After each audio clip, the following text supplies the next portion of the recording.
आपका यूनिक प्रज्ञान यूट्यूब परिवार में मैं प्रज्ञान सर हार्दिक स्वागत करता हूं, वंदन करता हूं, अभिनंदन करता हूं।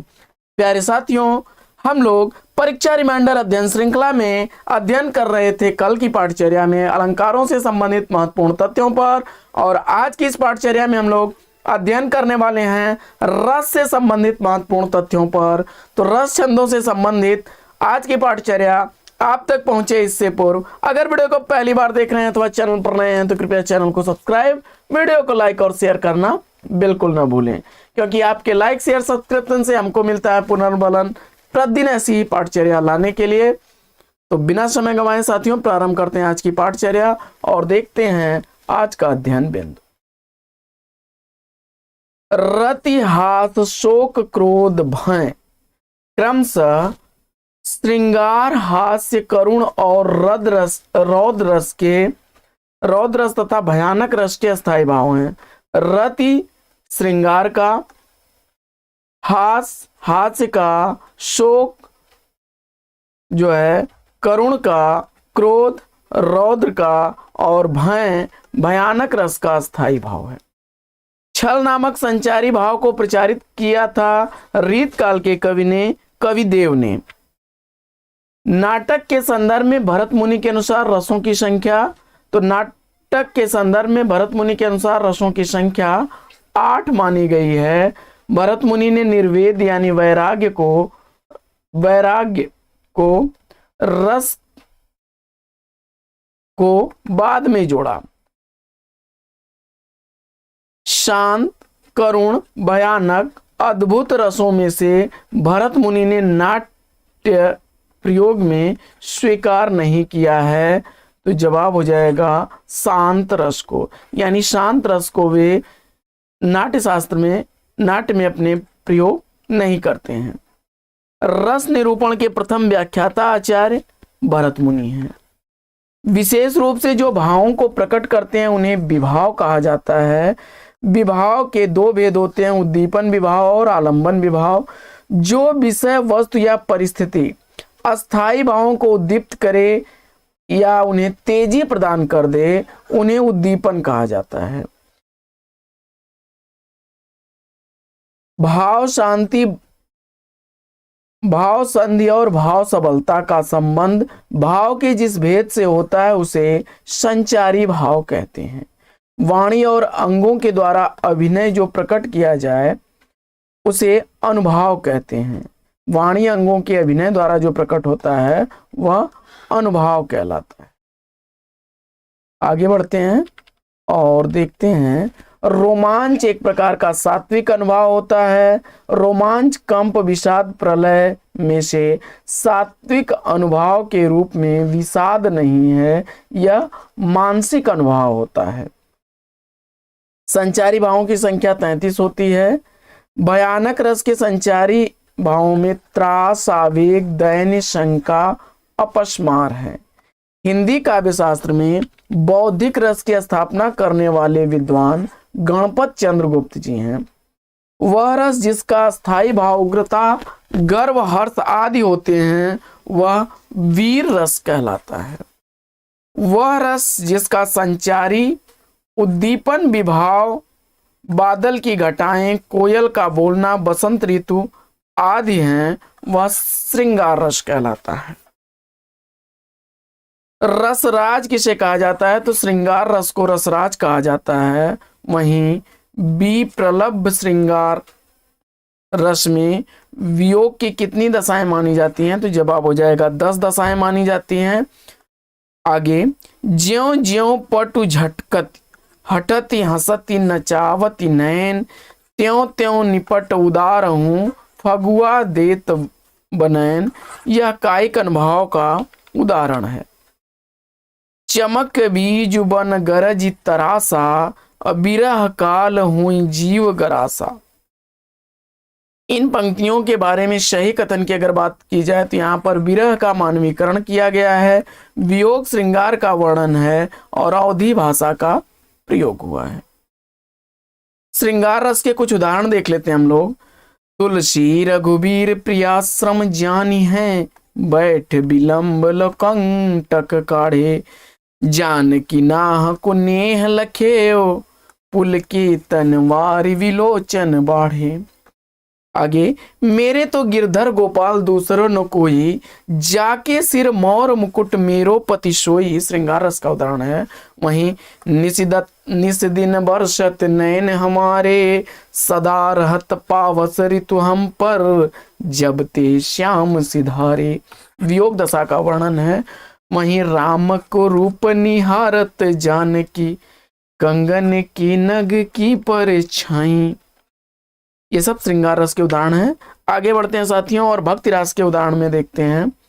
पायो जी मैंने राम रतन धन पायो, वस्तु अमूलक दी मेरे सतगुरु, कृपा करी अपनायो, पायो जी मैंने राम रतन धन पायो। वहीं मेरी भव बाधा हरो, राधा नागर सोई, जातन की झाई परे, श्याम हरित दुति होई। आगे वात्सल्य रस का उदाहरण देखते हैं कि सोहत शोभित कर नवनीत लिए, अघुटुरन चलत रेणु तन मंडित, मुग दति लेप किए। आगे जशोदा हरि पालने झुलावें, हल रामें दुलराय मलरावें, जोई सोई कछु गावें। आगे करुण रस का उदाहरण देख लेते हैं हम लोग। दुख ही जीवन की कथा रही, क्या कहूं आज जो नहीं कही, सरोज स्मृति से अवतरित पंक्ति करुण रस का उदाहरण है। इसी तरह से अभी तो मुकुट बांधा था मात, हुए कल ही हल्दी के हाथ, खुले भी न थे लाज के बोल, खिले थे चुंबन शून्य कपोल। यह भी करुण रस का उदाहरण है। बढ़ते हैं आगे।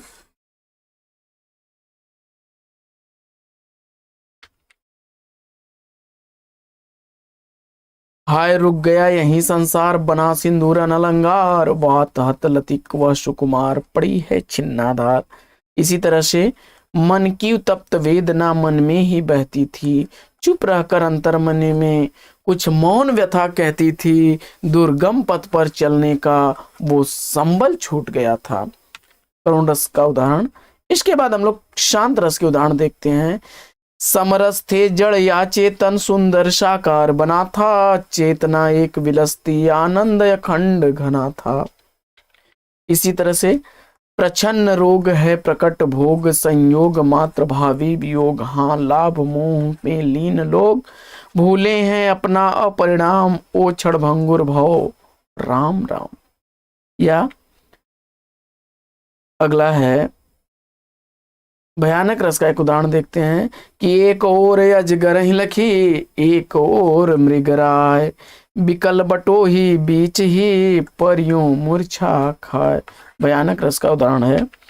इसी तरह से रौद्र रस के उदाहरण को देखते हैं कि श्री कृष्ण के सुन वचन अर्जुन, क्रोध से जलने लगे, सब शोक अपना भूल कर कर तल युगल मलने लगे, जो तुम्हारे अनुशासन पावो, जो तुम्हारे अनुशासन पावो, कंदुक यू ब्राह्मंड उठावो, काचो घट सम डारो फोरी, अरो को मेरु मुल्क जिमी तोरी। इसी तरह से अद्भुत रस का उदाहरण देख लेते हैं। राग है कि रूप है कि रस है कि जस है कि तन है कि मन है कि प्राण है कि प्यारी है। इसी तरह से अद्भुत रस में अखिल भुवन चर अचर जग हरि मुख में लखिमात, अचकित भई गद गद वचन विकसत दृग पुलकात। आइए देखते हैं हास्य रस का उदाहरण। बिंद के बासी उदासी तपोव्रत धारी, महाबिनु नारी दुखारे, हुई शिला सब चंद्रमुखी, पर से पद जुल कंज तिहारे। इसी तरह से मैं ऐसा महावीर हूं, पापड़ तोड़ सकता हूं, अगर गुस्सा आ जाए तो कागज को मरोड़ सकता हूं।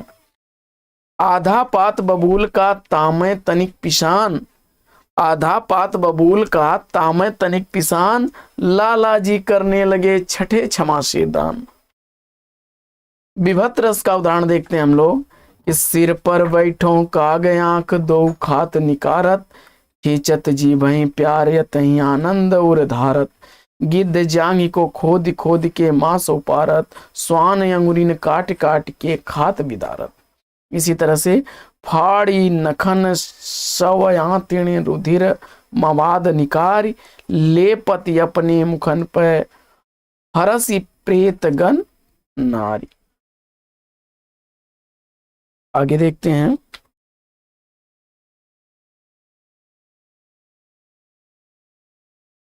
स्मृति संचारी भाव पर आधारित है कि जब ते इतते घनश्याम सुजान अचानक ही बल संग सिधारे कर पै मुख चंद धरे सजनी नित सोचती हैं तो कहाँ मन मारे।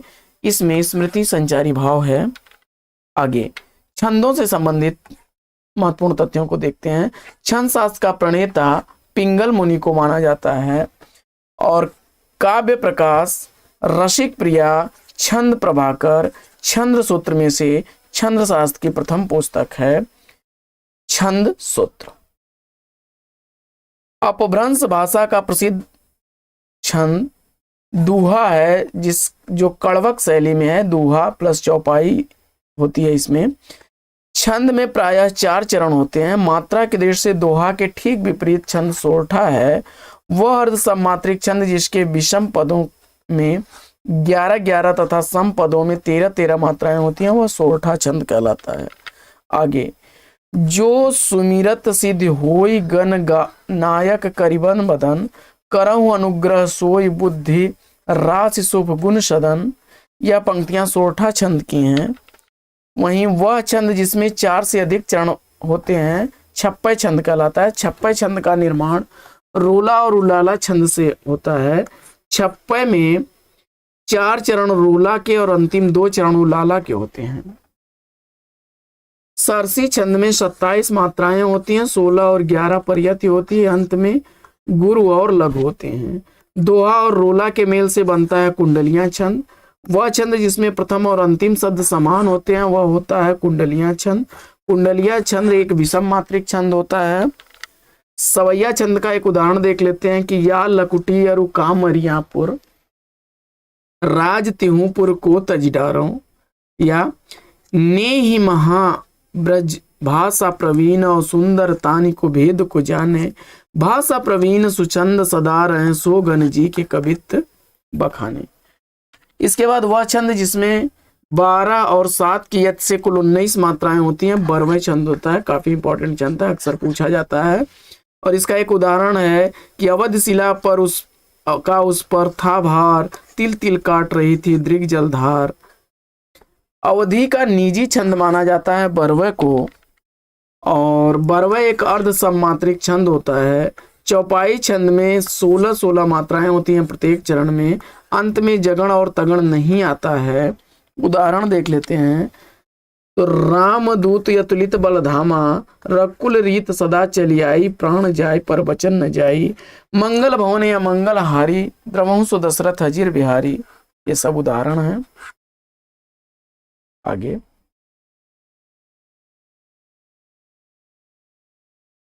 सूर्यकांत त्रिपाठी निराला के अनुसार मुक्त छंद जिस बुनियाद पर सफल हो सकता है वह कवित छंद है। रामचरितमानस प्रबंध काव्य में दोहा चौपाई छंद यानी कड़वकबद्ध शैली का प्रयोग किया गया है। द्रुत विलंबित छंद में के प्रत्येक चरण में 1 नगण 2 भगण और 1 रगण के साथ 12 वर्ण होते हैं। दिवस का अवसान समीप था गगन था कुछ लोहित हो चला, यह द्रुत विलंबित छंद का उदाहरण है। मैं इस राज्य की चाह नहीं करूंगा है जो तुम्हें इष्ट वही करूंगा संतान जो सत्यवती जनेगी राज्य अधिकारी वही बनेगी। इंद्र वज्रा छंद में लिखा गया यह छंद है। आगे करते अभिषेक पयोद हैं बलिहारी इस वेश की है मातृभूमि तू सत्य ही सगुण मूर्ति सर्वेश की उलाला छंद में लिखा गया है। इसी तरह से हम जो कुछ देख रहे हैं सुंदर है सत्य नहीं यह दृश्य जगत भाषित है बिन कर्म शिवत्व नहीं, यह हरगीत का छंद का उदाहरण है। इसी तरह से मंगल करनी कलिमल हरनी तुलसी कथा रघुनाथ की हरगीत का छंद का उदाहरण है। आगे बढ़ते हैं। और अराति सैन्य सिंधु में सुवाड़ वाग से चलो प्रवीर हो जई बनो बढ़ी चलो। इसमें अगर गण की बात की जाए तो जगण, रगण, जगण, रगण, जगण और गुरु है। दोहा छंद के उदाहरण, रहीमन पानी राखिए बिन पानी सब सून। इसी तरह से निज भाषा उन्नति है सब उन्नति को मूल, या रहीमन चुप में बैठिए देख दिनन को फेर, जब नीके दिन आई हैं बनत न लगे हैं बेर। ये सब दोहा छंद के उदाहरण हैं। इसी तरह से वह सब मात्रिक छंद जिसके प्रत्येक चरण में 24 मात्राएं होती हैं और प्रत्येक चरण में 11वीं और 13वीं मात्रा पर्यायत होती है, रोला छंद कहलाता है। तो साथियों बढ़ते हैं आगे, परीक्षा उपयोगी कुछ महत्वपूर्ण तथ्यों को देख लेते हैं। तो सब मात्रिक छंदों में रोला, चौपाई, हर गीतिका और गीतिका, विषम मात्रिक छंदों में कुंडलियां, छप्पय, अर्ध सममात्रिक छंदों में बरवय, सोरठा, दोहा और उल्लाला, वर्णिक छंदों में कवित, मालिनी, वंशस्थ, इंद्र वज्रा, शालिनी, उपेंद्र वज्रा, मंदा, क्रांता, द्रुत, विलंबित आदि हैं। इसी तरह से 24 मात्राओं वाले छंदों में रोला, दोहा, सोरठा, रूपमाला हैं। 16 मात्राओं वाले छंदों में चौपाई, अरिल, श्रृंगार छंद है। 28 मात्राओं वाले छंदों में हरगीत का उलाला है और 19 मात्राओं वाले छंद में बरवय तथा पीयूष वार्धक है। काफी इंपॉर्टेंट तथ्य है साथियों, इसको याद रखिएगा, एकदम रट लीजिएगा, काफी इंपॉर्टेंट है। इस सममात्रिक छंदों में रोला, आपका रोला, चौपाई, हरगीतिका और गीतिका, विषम मात्रिक में कुंडलिया और छप्पय हैं। अर्ध सममात्रिक में बरवय, सोरठा, दोहा, उल्लाला है। वर्णिक छंदों में कवित, मालिनी, वंशस्थ, इंद्रवजा, शालिनी, उपेंद्र वजा, मंद्रा, कांता, द्रुत, विलंबित है। 24 मात्राओं वाला छंद दोहा, रोला, सोरठा, रूपमाला है। 16 मात्राओं वाला छंद चौपाई, अरिल और श्रृंगार छंद है। हरगीतिका और उल्लाला 28 मात्राओं वाला छंद, वहीं बरवय और पीयूष वर्धक 19 मात्राओं वाला छंद है। साथियों अब इसके बाद आएगा हिंदी व्याकरण। तो हिंदी व्याकरण अगर आप चाहते हैं कि आपके लिए प्रस्तुत किया जाए तो इसके लिए कमेंट बॉक्स में हमें सूचित जरूर कीजिएगा, जिससे कि हम हिंदी व्याकरण का भी रिमाइंडर अध्ययन श्रृंखला आपके लिए प्रस्तुत कर सकें। तो साथियों आज की इस पाठचर्या में लेते हैं यहीं पर विराम, फिर मिलेंगे आपसे अगले वीडियो में एक नए प्रश्न, एक नए टॉपिक, एक नए अंदाज में। तब तक के लिए लेते हैं आपसे विदा। आपका जीवन मंगलमय हो, वेस्ट विशेष बेस्ट ऑफ लक।